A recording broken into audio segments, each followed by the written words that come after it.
talking about eye donations for me because I started my career in eye care and eye donation. Today we have a very special speaker whom I have known for more than 2 decades, Rakhi Nathawat. Rakhi is a distinguished public health and eye banking professional with over 20 years of experience in eye health care, eye banking, corneal transplantation, and strategic program management. She currently serves as the Assistant General Manager, Cornea and Public Health, and in charge of the eye bank at the very popular Dr. Shroff Charity Eye Hospital, where she leads initiatives focused on eye donation, corneal blindness prevention, public health intervention, capacity building, and community outreach. A recognized leader in the field of eye banking, Rakhi has played a pivotal role in strengthening eye donation and corneal transplantation programs across India and internationally. She has led several innovative projects, developed training and certification programs for eye banking professionals, and contributed significantly to research, policy advocacy, and knowledge dissemination in the field. She currently serves as the North Zone representative of the Eye Bank Association of India, actively supporting the advancement of eye banking standards, professional development, and collaborative initiatives across the country. She's also the past president of Rotary Club of Jaipur Organ Donation, where she champions organ and tissue donation awareness and community engagement initiatives. Throughout her career, Rakhi has built strong partnerships with government agencies, healthcare institutions, international organizations, and non-governmental organizations to expand access to quality eye care services and reduce avoidable blindness. Her areas of expertise include eye banking operations, cornea services, public health program design and evaluation, healthcare leadership, disability inclusion, training and capacity building, and strategic stakeholder engagement. What a lovely profile. I'm so proud of you, Rakhi. So Thank nice to have you this evening. I know you were in Jaipur for a long time and, you know, have done so much work in eye banking at the Eye Bank Society of Rajasthan and also Sight Life. Thank you so much for agreeing to be part of this evening webinar. All yours, Rakhi. Thank you so much, ma'am. It's absolutely an honor to be presenting at this platform. Thanks. I'll just put the presentation up.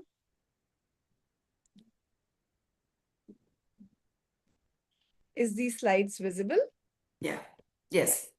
So, first of all, I would like to thank MOHAN Foundation, Lalita ji, Pallavi ji for giving me an opportunity to talk about one of my favorite topics, that is Hospital Cornea Recovery Program. Welcome to all the participants to this masterclass on the Hospital Cornea Recovery Program. And our focus today will be from the missed opportunities to meaningful action. And we will be talking about, when we talk about the session, there will be 6 parts to this session. We'll start with the cases for the corneal donation, the scale of the corneal donation, and why hospital holds this key to close the gap of the corneal blindness. Then we will look at the anatomy of the HCRP program. What is it and what actually practically is feasible? We will move into the human side of it. How do you identify and approach families and to spot the potential donors and doing grief counseling well? Then we will turn to consent retrievals and conditions and coordinations where we can retrieve the corneas ethically. And after that, we'll talk about partnering with the eye banks, what makes the relationship actually work in the HCRP program, and how we build a culture of donation together. So before we move into the HCRP program, it's very important to understand that corneal diseases or corneal blindness is one of the leading causes of blindness worldwide. But here is what makes it different from almost every other cause of blindness. It is treatable. Corneal blindness is completely treatable with a routine, low-cost surgical procedure. Here, we are not facing the problem of the research or it's not a problem of the technology. The real barrier which we are facing is what is standing between a blind patient and a restored sight is supply of donated tissues. And the number is, if you look at it, is very concrete. Globally, we have 12.7 million people which are affected by the corneal blindness. Out of this, if you look at the data, roughly 1 in 3 cases is treatable through corneal transplantation. So it's so easy to treat the corneal blindness if the corneal tissues are available. But the problem is that we don't have corneas. But the good thing is one donor, if we get a consent, can give vision to 2 people. So it is a completely reversible in the vast majority of cases through the corneal transplant where we can use the donated tissues. So if we look at this graph, it shows the heart of the problem. If we index that today we need 100 actual corneas, we are sitting roughly at 28. That means if we are needing, there is a paper by Dr. G.N. Rao sir, and it says that we need 100,000 corneal transplants to treat the corneal problem in India. But what we are getting right now is around 28,000 to 30,000. And what is the problem? The problem is first the awareness gap. Many of the families are never even offered the option to donate. So they don't even know that they can donate. The time period is very crucial. We need 6 to 8 hours to complete the recovery after the death, and we miss the windows sometime. And there is no systemic referral process. We know that thousands or almost lakhs of deaths happen every year in our country, especially the road traffic accidents or other unnatural deaths where the body moves to the mortuary. But without a hospital protocol, it is always a chance. It is not a process. So if you have HCRP success running in a hospital, the family will get the chance to get counseled. If there is no eye-banking person there, then the family doesn't even get a chance to get through the eye donation counseling. Why the hospital is a starting point? This is very important. We all know that with this current improvement in the technology, current improvement in the healthcare system, any person who is feeling sick, thoda bahut bhi, if we feel that there's a problem, we move directly to the hospital. So that is the place where everything is available. We can also talk about like making a public aware about eye donation and moving to a voluntary program. So that's why I have compared it here, that why we are focusing more on the HCRP and why voluntary programs completely 100% are not successful. So let's compare the 2 models side by side here. Under the voluntary collections, everything is depending on the families proactively calling an eye bank. So that means if we don't get a call, we don't get a chance to do the recovery. There is no trained counselor who is doing the counseling to the family and giving them the facts and the information about the eye donation. So sometimes what happens is, even if the family is aware about eye donation, they call the eye bank very late. And we all know that the death to preservation time is very, very important here. So getting the call after 10 hours or 12 hours, this death is a waste for us at that point of time. And of course, also that there is very low and very inconsistent conversions into actual retrievals. If we look at very objectively, even if a family is aware about eye donation, they have gone through the process of learning about eye donation, if there is an old age death in the family where the family is mentally prepared for the death, after 70, 75 years of age, we all know that we are going to die. The family knows that we are going to die. In those cases, we do get the calls. But if there's a sudden young death in the family, how educated the family is or how aware the family is, the eye donation will not come as the first thought in their mind. They will have other priorities, they will have grief, they will have some other things to do, but they will not inform the eye bank at that point of time. And that is why when we talk about the voluntary program, the corneas which we get through the voluntary programs are mostly the old age corneas, and that is why the utilization rate is very low in the voluntary calls. But when we talk about the HCRP program, we have a trained staff which is available at the hospital. He identifies the eligible hospital deaths. And when we say eligible death, hospital death, that means they screen the medical history first. They look at the family status at that point of time in terms of how who is the person who is taking the charge of the everything, and then go and talk to the right person there and counsels them. So since this dedicated counselor is available to counsel the family, it becomes very important for the family that there is someone who is navigating them through the process. And because we are in the hospital and the trained counselor is doing the counseling, the death to retrieval interval is very short. Sometimes after the death is as low as death to preservation time of 3 hours, they complete the recovery. The consistently higher consent rates are available and the tissue utilization rates is very high. And Delhi and in most of the part of the country, if we talk about the utilization rate, and utilization rate means how many corneas were collected and how many actually were transplanted. In the voluntary collection, it is as low as 50%, and in HCRP, it goes as high as 85 to 90% of the of utilization. So what is an HCRP program? We have talked about HCRPs. What is HCRP program? It identifies, it says, first of all, it's a structured hospital-owned system that does four things. First is identification. It identifies every potential corneal donor among the hospital deaths through systematic screening. That means a counselor's first job is to go to the hospital, go to the place where the deaths are notified. He or she will identify the death. They will screen the hospital death and will see whether this death is suitable for counseling or not. If the death is suitable for counseling, that means it's age-wise, it's okay, the medical screening is okay, there is no contraindication, and the family is available, then this trained eye donation counselor approaches the family with empathy.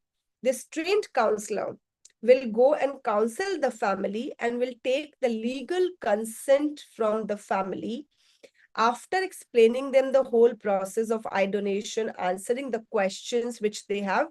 And this counselor will coordinate with the eye bank for the timely and the aseptic or the sterile retrieval. So here the process is not in the hands of the family like in voluntary donations. Here it's a systematic process which is hospital owned, and the counselor takes the charge of the whole process. So counselor will coordinate with everyone. If we look at the stakeholder, so when we say HCRP, it's not only mortuary and the counselor or the deaths and the counselor. There is a whole ecosystem which works together like any donation program to make HCRP successful.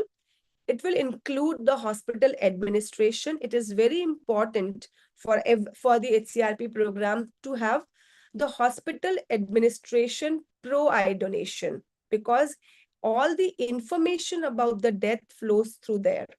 Then it's very important that the treating clinicians and the ICU in charges are aware about this program, because many of the time we have to go back to them and ask about the information about the medical history. Then comes the nursing and the ward staff. How good a counselor may be. He may be like a perfect counselor. If he don't have good relationship with the nursing staff and the ward staff, he is bound to fail, because the nursing staff is the first point of contact for them. The nursing staff, if they are aware, they inform the eye donation counselors about the death happening. Then comes the most important stakeholder, the donor family, whom we counsel and get the consent. And then comes the partner eye bank. So many of the hospitals will have their own eye bank, but majority of the partner hospitals, they don't have their own eye bank. They have the partnership with the eye bank, so the cornea goes to that eye bank. So what is the first step here for a counselor? I know many of you are counselors here. What is the first step for you when you start working as an eye donation counselor? The first step is to identify the potential donors. And here I have written about the best practice, that is a required referral. It is very important that the hospital policy states that the nursing staff notify the eye donation counselor for every death within a fixed time. Example, if we have 30 minutes to get the information, but the screening should not be done by the nursing staff or the ward staff. The responsibility of completing the screening of the death is the counselor's job. What happens sometimes is that many of the hospitals, we work with the nursing staff and the ward staff. We train them on the contraindications as well. So the problem here is that since we have trained them for the medical contraindication, they takes the call of calling the eye donation counselor or not. I think this is a very important step which we should not outsource to the nursing staff. This should be in the hand of the eye donation counselor. So who is a potential eye donor? Any death which is occurring in the hospital of any cause is actually a potential eye donor. When we talk about the age range, of course, the age varies depending upon the eye bank's SOPs, but most of the eye banks recover the corneas from the age of 2 to 100 years. The below 2 is very difficult because you need specially trained technicians for that and the specially trained surgeons for that. So normally the eye banks don't recover the corneas below the age of 2. The corneal donation does not require the donor to have had good sight. So there's a lot of myth that chashma laga hua hai, then we can't donate. If there's a glaucoma surgery, we can't donate. But that is not a problem in a corneal donation thing. The death needs to be intimated to the eye donation counselor immediately, and the counselor completes the screening about the systemic infections, the blood-borne CS problems, or death from unknown cause. If we look at a new HCRP program, I will suggest that we only should take the absolute contraindications, which includes AIDS, hepatitis B, hepatitis C, syphilis, rabies, and blood cancer and skin cancer as contraindication. Rest all we should recover so that we can create the awareness in that hospital. Because if we in the beginning start saying no to everything, then there's a lot of filtration happens. Here, we'll talk about what is the golden window for the tissue. So here's time is a very big thing which we need to take care of. Once we get the death confirmation, the time of the death is recorded and the ward notification goes to the counselor. The family is approached, the consent is secured, IBank is notified, but all this should happen within 6 to 8 hours. 6 hours in cases where the body is not in the refrigerator, 8 to 12 hours depending upon the season, if the body is refrigerated or not. If the body is refrigerated, it is okay to go from 12 to 14 hours, but not more than that. And also then every IBank have their separate SOPs defining that what is the right period for them. So it's very important that we start the process pretty early as soon as we get the notification. Here the counselors will face two problems. What if the case is a medico-legal case and what if the case is a non-medico legal cases? In the medico-legal case, we do have some advantages because the body will go to the mortuary, the police personnel will come, and the forensic will also be involved to complete the postmortem. This is good and bad both for us as counselors, because if the police will not come on time and the postmortem will not be starting at the right time, we can get delayed. So it's important when we talk about our main stakeholders, we also talk about forensics and police as our main stakeholders as well. And we need to collaborate with them to get the consent at the right time and completing the process at the right time. The other issue is the non-medical legal cases. What happens in the non-medical legal cases is that since there is no legal formalities to be completed, I can't. Is my screen visible? Yes, Hello. Rakhi. Yeah, okay, fine. Yes, ma'am. Yeah, okay. So what happens in the cases of non-medical legal cases that because there is no medical process needs to be completed. There is only some kind of billing and all which will happen. The family is in a hurry to take the body home. Here we get very less time to counsel the family.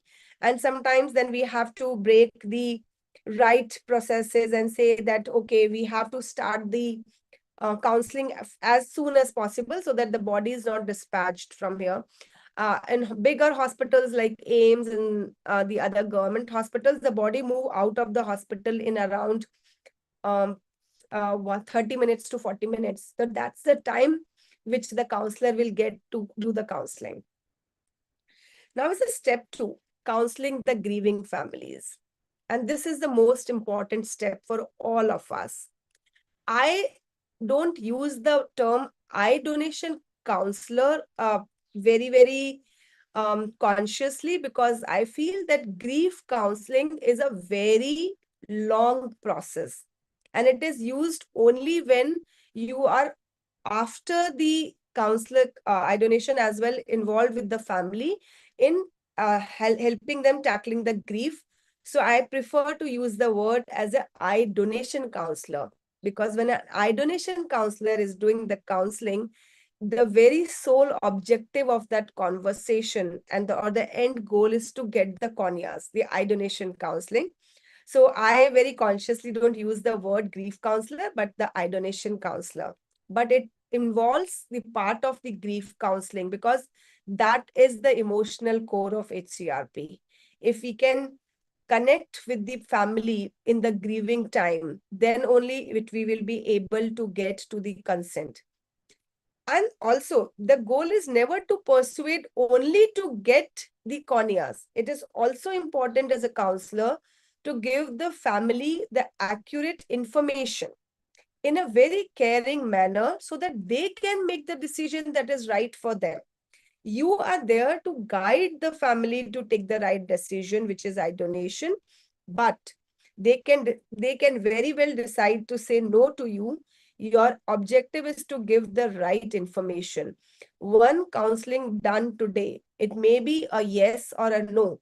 It is also a family made aware about the cause of eye donation at that point of time. So it is very important that what time we are going to counsel the family. So sometimes, since the counselors have the accessibility to the nursing staff and to the doctors, even before the family, you get the information about the death. It is very important for you to ensure that the family has absorbed the news of death before you start the counseling.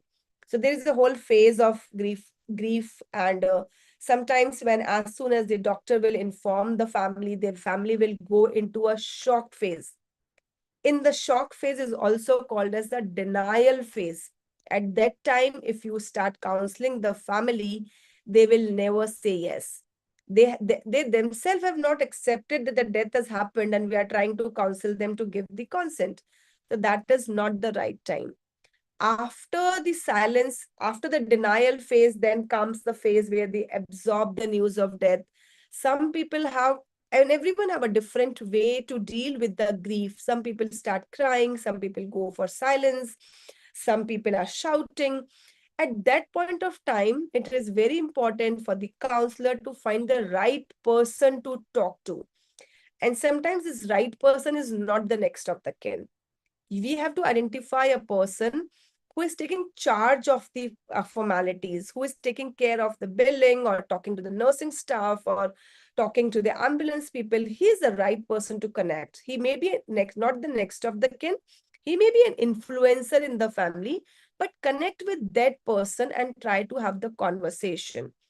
Also, it's important that don't have the conversation in front of everyone when other ward members are standing there. Or so if possible, if you can get a private space, have that area, a private area where you can have the conversation. This is an ideal condition. I know that many of you will say that we don't have that luxury to have a private room or a private space to counsel. If it is not available, then please go to the side and then have a conversation, not in the corridor, because a lot of disturbance will happen there and the person will not listen to you. It's very important that this conversation is not led by the doctor or the ward staff or the nursing staff. I'm not saying they can't do the counseling, they can also complete the counseling, but it is not their job. They are trained to do some other work. A counselor is trained, is dedicated to do the eye donation counseling. So if the family asks difficult questions, the doctor or the ward staff may not be able to answer those questions. So it's important that the counselor completes the counseling. Plain words to be used, simple language to be used. What happens is when we are getting trained in eye donation counseling, we use a lot of jargons. Like instead of the surgery, I will use the word keratoplasty. Instead of the pre-cut, I will use the word DSEC or the DMEC or the DALC, iris, all those kind of jargons we will start using. Family doesn't understand all these jargons. It's good for us to know that because we deal with both the sides. We deal with the family, we deal with the doctors as well. But use very simple language while you are doing the counseling. One of the suggestion which I always give to the counselors is if there's a topic of religion coming in, don't argue with the family. We are not the experts of the religion there. We are there for a humanitarian cause. So if the family says that our religion doesn't allow or we don't want to do it because of the religion, we have to twist the conversation to the humanity instead of the religion. But please don't say that Quran में ये लिखा है कि गीता में ये लिखा है कि Bible में ये लिखा है, because we are not the experts there. Until unless you feel that you have all the information, please don't get into the discussion regarding the religion details there. Show the genuine empathy. First, it's very important to acknowledge the loss first. You going there, introducing yourself as I'm Rakhi Nathawat, I'm the eye donation counselor, I work for this and this hospital, and I'm here to have the conversation with you regarding. This looks professional, but not empathetic. We are not the salespeople there. We are there talking to a grieving family. So it's very important to acknowledge the loss first. And very importantly, acknowledging the loss in their own language. If you are talking in a language which they will not understand, then it's not right with the family. So please use the local language, acknowledge the loss.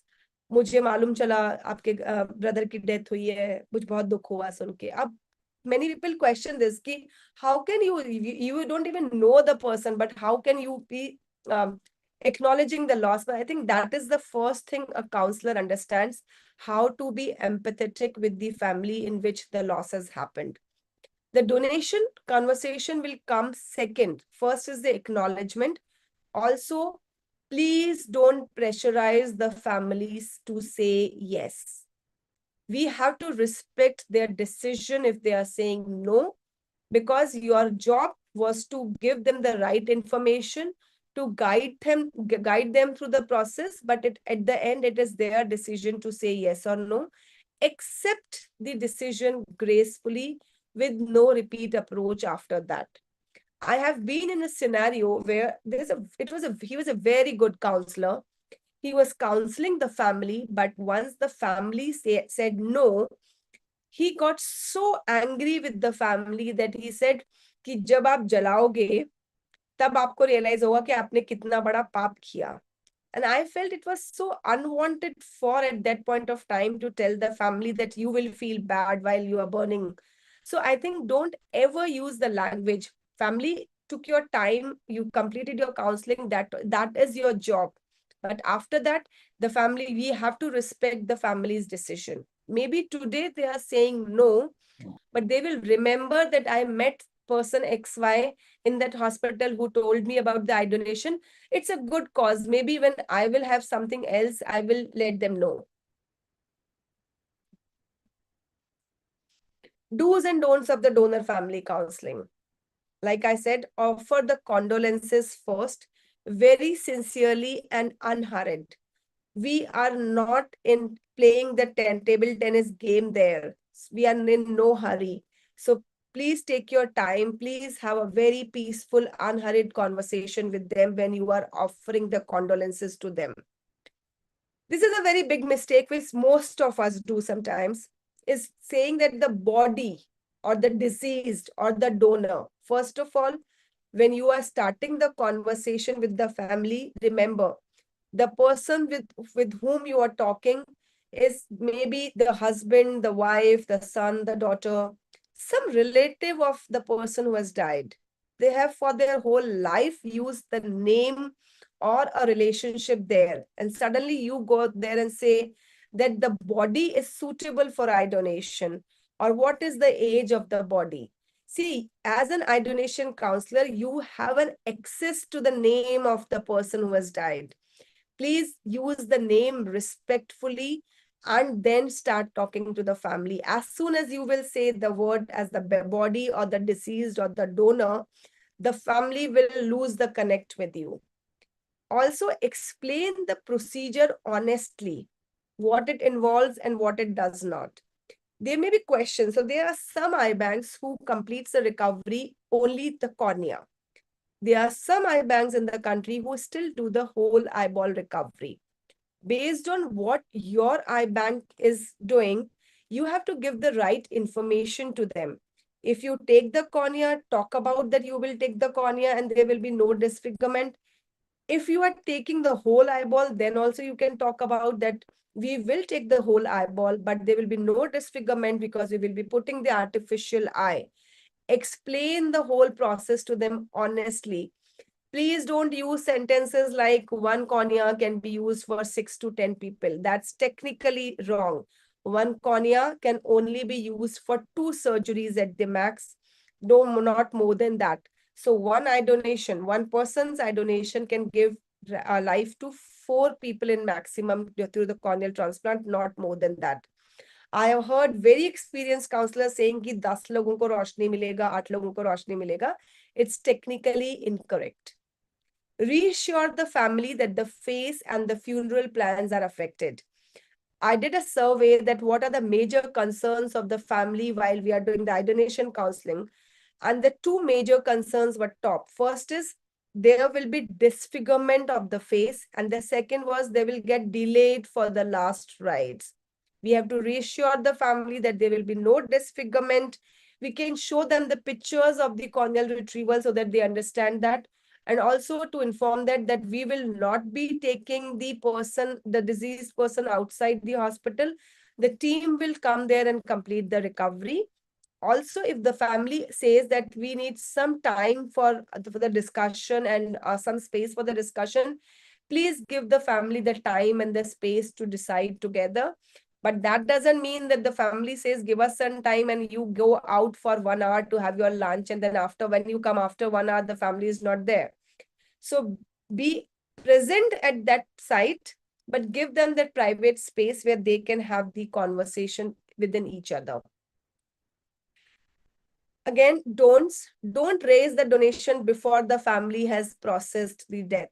I know that we are privileged to get that information about the death, but until unless the family has processed the information, we will not go and break the news.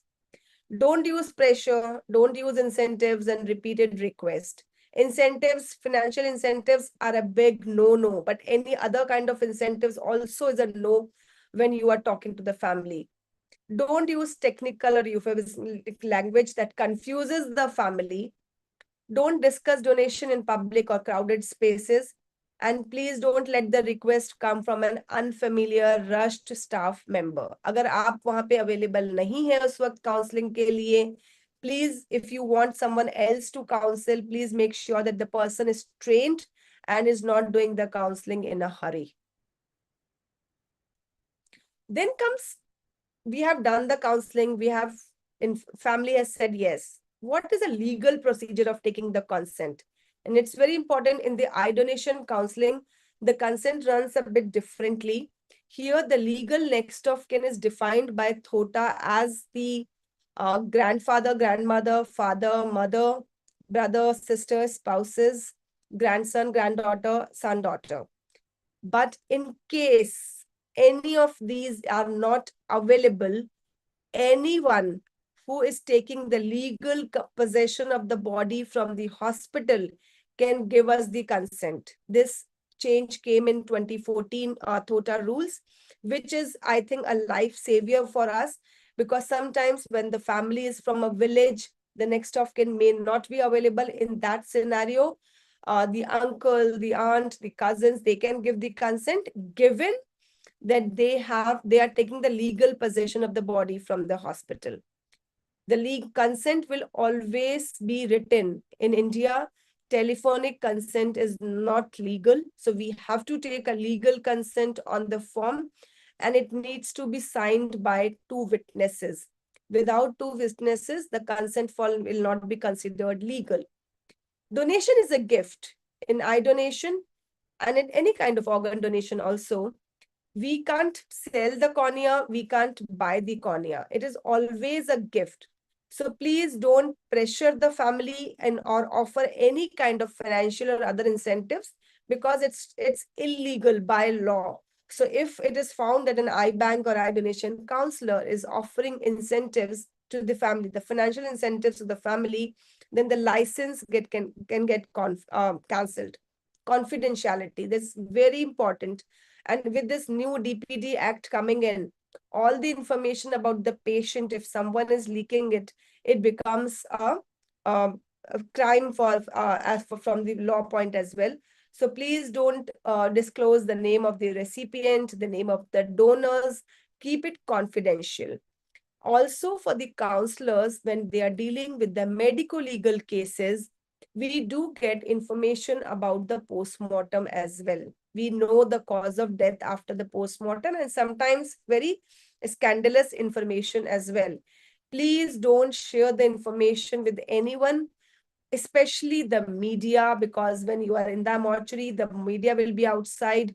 They can ask questions. Please don't disclose any information, because that can ruin the relationship with the HCRP, hospital, and the eye bank. So how does the workflow look like if there's a hospital and then there's an eye bank? How the coordination look like? So the counselor, when it completes the counseling and get the consent, he informs the eye bank. But fortunately, this step has been much shortened now at many of the eye banks, because the counselors are also trained for the recovery. So the same person is doing the recovery as well as the counseling. So this time is shortened, so the person will complete the counseling and he will do the recovery. Some people say that this is not the best model, because the family will say, how can a counselor can do the recovery? But we have seen that there is no much resistance coming from the families here, not even the hospitals, and it gives us a window where we can complete the recovery faster. Once the eye bank confirms the medical eligibility and history, if the counselor is not doing the recovery, then they will inform the eye bank about the medical screening of the donor, and then the eye bank will dispatch the technician, which will travel to the hospital with a sterile kit and will complete the recovery. The corneal tissue is retrieved in a very clean area within 6 to 8 hours. But with the cornea, we will also take 10 cc of blood.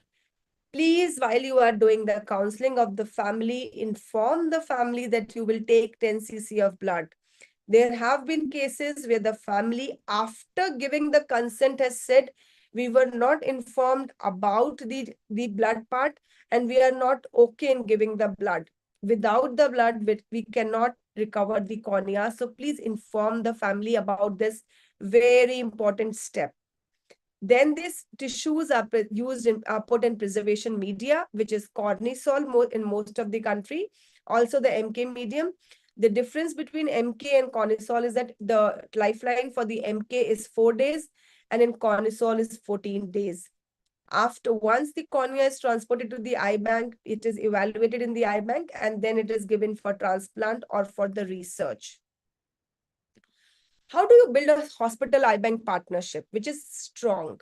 I know that many of you are already working with the hospitals and with the eye banks, but it is very important that we need to have a written agreement or an MOU with between the eye bank and the hospital, so that the roles and responsibilities are defined. And if there is a conflict, then we can go back to the MOU. Also, iBanking cannot be a 9 to 5 job. It is a 24/7, 365 days job. So any iBank who is getting into this iBanking in the HCRP needs to have a 24/7 helpline number. Earlier, 1919 was functional in many of the states, but now since it's not functional, the iBank have moved to the mobile numbers which they give to the hospitals and which are available 24/7. Anytime if you are starting a new HCRP program, or even if it's an old one, you need to have the training sessions with clinicians, with nurses, with counselors, and with the iBank staff on the regular basis so that everyone is on the same page. Also, we do collect corneas from the hospitals, but we forget to say thank you to them and to share data with them. It's very important that with the hospital governance, we need to sit with them, talk to them about what is working well, what is the numbers looking like for this month, so that it can become a shared vision also as with the data review. Please recognize the hospital and the individual staff publicly.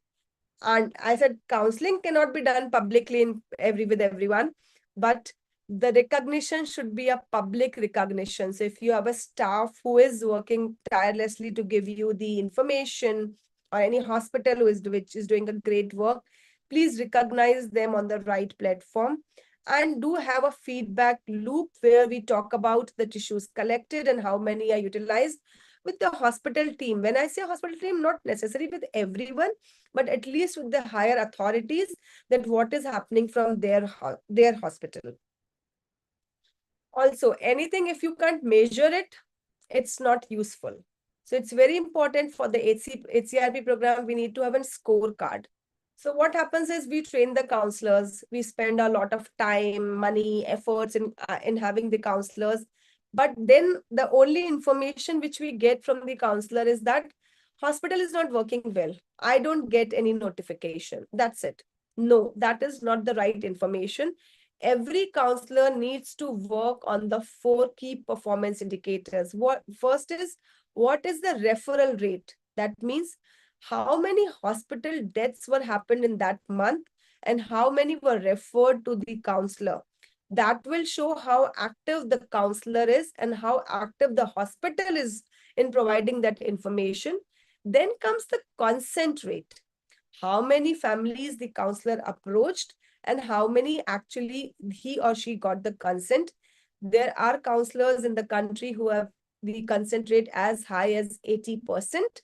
But even with one month or 2 months of experience, most of the counselors can easily get the consent rate of 25 to 30% if they are doing everything else like sensitization workshops and a notification at the right time.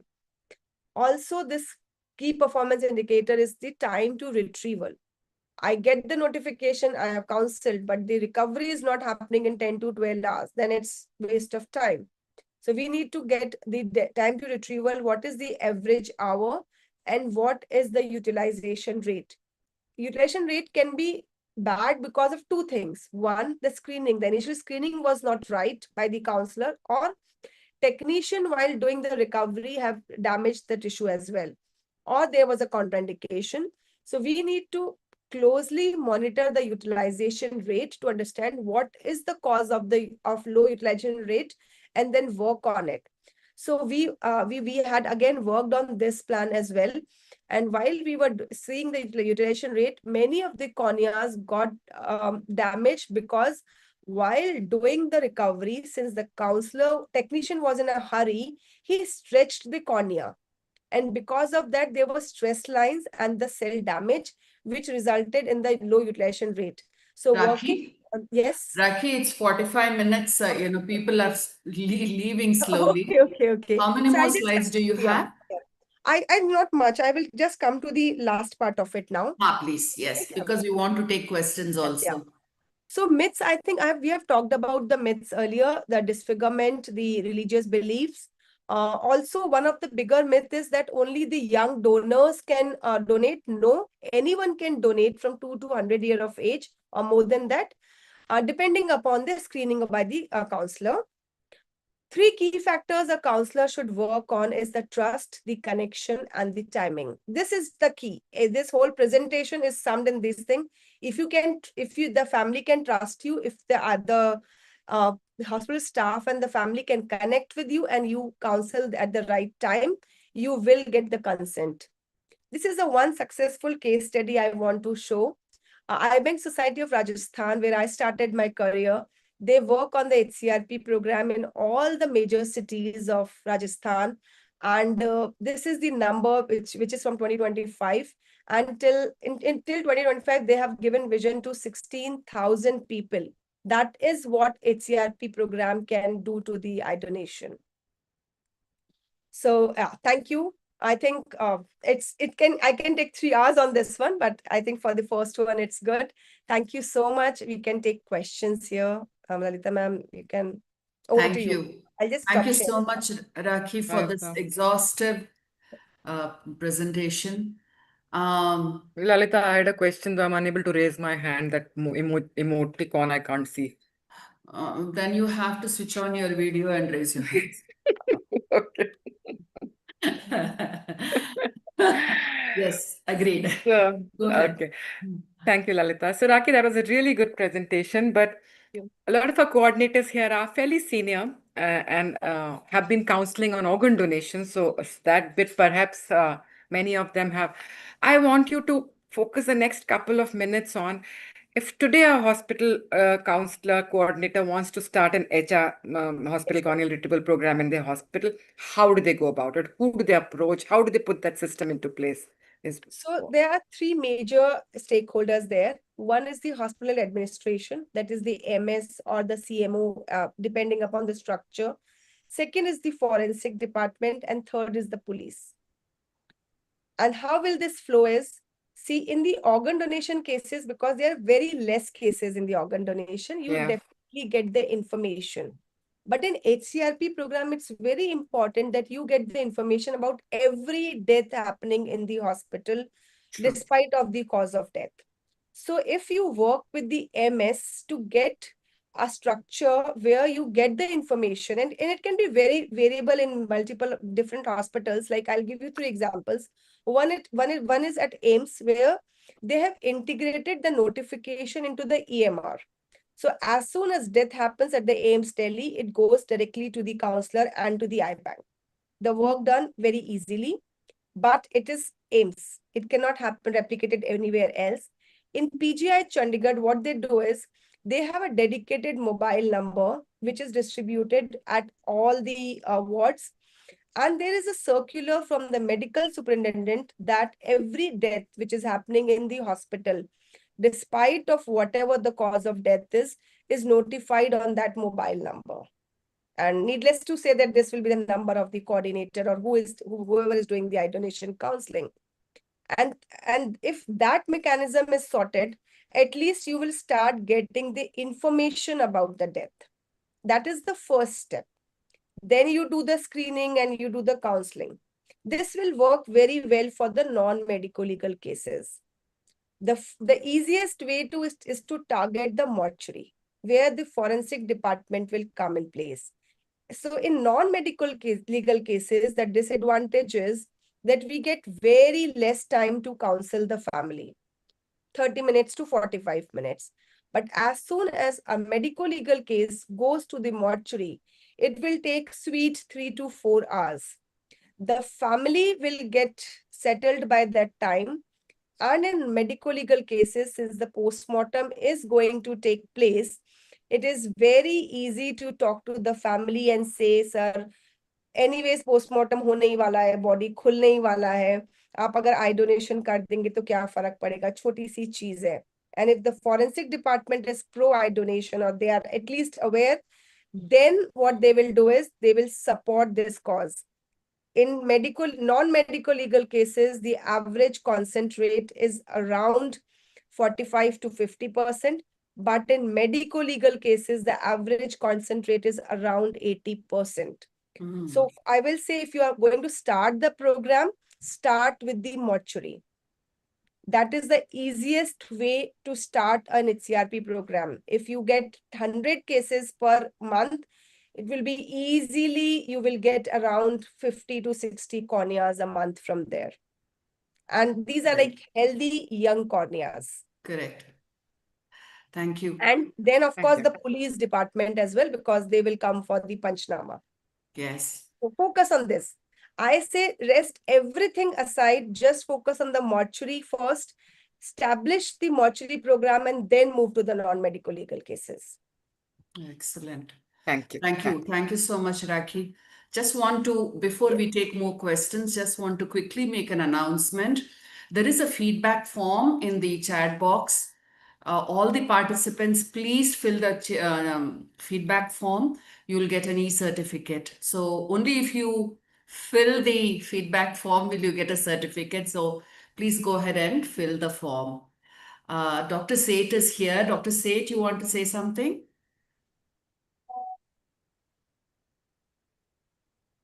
Please unmute. Hello, Dr. everyone. Seth. Hi, can you hear me now? Yes, Yes, Dr. sir. Seth. Yeah, wonderful presentation and so nice to see all this happening. Talk on cornea donation with the transplant coordinator. So, you know that we have been doing this hospital-based thing in all the Fortis and all the Manipal hospitals. And we have involved the nursing teams. Because what happens is there are no counselors or coordinators available in private hospitals. They will all be with their respective organ transplant teams, and nobody is called for deaths for cornea donation. So what we did, we have trained more than 2,500 nurses as of now, and they are the ones who counsel the family and go for it. And what Pallavi said, you know, how to start the program, a very good idea is to have a WhatsApp group. So every hospital in the country, you will find that whenever there is a death, there is a group in which they inform that bed number so and so there is a death. So what we have done is we have converted that message into a format where you actually say what is the diagnosis, whether there is a contraindication or not. And every time there is a death, the message goes on that format. And if you want to include your counselors also in the same WhatsApp group, we call it the Code Angel group. So all our 49 Manipal hospitals have a Code Angel group where every death is reported. So WhatsApp is a very good way to maybe start a program, and then the counselor can step in if they are available. Unfortunately, world over, the data is that more deaths happen at night rather than day.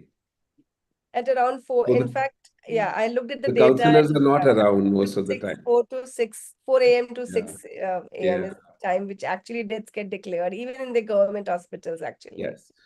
So nursing involvement, I feel, is a good way to take it forward. In fact, we are doing some of the programs with the nursing students now.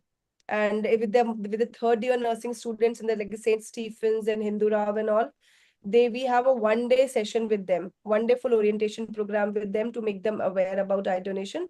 But also, like you said, in the Fortis and all, the program is still going on. We do get a lot of call from the Fortis very, very regularly through that their transplant coordinators. We've done almost 400 donations with your Yes. Shroff side bank. Yeah. In fact, Max and Fortis are the 2 hospitals which very consistently give us the calls. Thank you. Thank you, Dr. Seth. Any further questions? Any questions? Please unmute and ask. Rakhi ji, Yes. good evening. Good evening. Kota से doctor Kulwant Gaur. Hello doctor Kulwant, आप तो expert है sir, आप कैसे सवाल नहीं, मैं तो जो सीखा आपसे ही सीखा हूँ, क्योंकि शुरुआत में आप ही ने सारा कुछ हमें सिखाया, तो मुझे तो अच्छा लगता है कि जब भी मेरे को कुछ सीखने का मिलता है और आप सिखा रहे हो तो मैं जरूर आता हूँ, अटेंड करता हूँ. हमने HCRP को बढ़ाने के लिए कोटा में कुछ नए प्रयोग किए थे, मैं उसके बारे में थोड़ा सा बताना चाहूंगा. जैसे कि अभी डॉक्टर सेठ सर भी कह रहे थे कि ना बहुत जगहों पर ट्रांसप्लांट कोऑर्डिनेटर भी नहीं है, ना कोई अच्छा कोई काउंसलर है वहाँ पे. तो हमने क्या किया, ऐसी कंडीशन में कुछ नर्सिंग स्टाफ को ट्रेंड किया, हॉस्पिटल वालों को, और जब भी वहां से डेड बॉडी जा रही होती है तो उनकी आंखें पूरी तरह बंद कराकर उनका कॉटन का गीला गॉज पीस रखवा देते हैं. तो होता क्या है कि जब भी बॉडी जब जा रही होती है तो ना तो हम बात करने की स्थिति में रहते, ना कई बार नर्सिंग स्टाफ भी बात करने की स्थिति में नहीं होता. तो ऐसे में क्या होता है कि एक इनडायरेक्टली एक मैसेज जा रहा है कि क्या आई डोनेशन हुआ है क्या इनका, या तो वो पूछेंगे या फिर नहीं हुआ है तो भी बोलेंगे अरे यार इनका हाइड्रोजन तो करा दो। और जब तक डेड बॉडी घर पहुंचेगी, जब तक हमारे पास काफी टाइम रहता है, क्योंकि उसके ऊपर कॉटन के गीले पीस रखे हुए हैं, गॉज पीस रखा हुआ है, तो हमारा कॉर्निया भी सुरक्षित रहता है। तो Very एक ना हमने इस तरीके से इसको चालू किया, तो उस समय suggestion. कुछ अच्छा रेस्पॉन्ड भी आया कि जब तक वो जाते हैं, जब तक चर्चा हो जाती है और जब तक वो घर पहुंचते हैं, हमारे पास कॉल आ जाता है कि भाई आ Excellent. जाइए।